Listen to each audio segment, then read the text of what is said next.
How to use coupons on Allchinabuy. Hello everybody and welcome back to our channel. So let's get started without any further ado. For that, first of all, you want to go ahead and simply open any browser in your PC and then in the search bar search for allchinabuy.com. Once you search for it, go ahead and log in to your account, and then once you're logged into your account, simply tap on your name at the top right corner. So inside your profile section, you'll then be able to find coupons right over here. Go ahead and tap onto it. And just like so, inside available coupons, you will be able to find a list of available coupons on Allchinabuy. But you can also redeem a coupon manually if you have one by tapping on I have a coupon code right over here. So to use it, when placing an order, during checkout, you'll see a coupons field.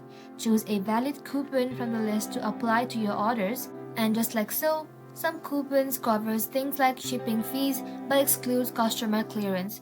So check the fine print and validity dates. And just like that, you will then be able to use coupons on Allchinabuy. Thank you all for watching the video till the very end and stay tuned until our next upload.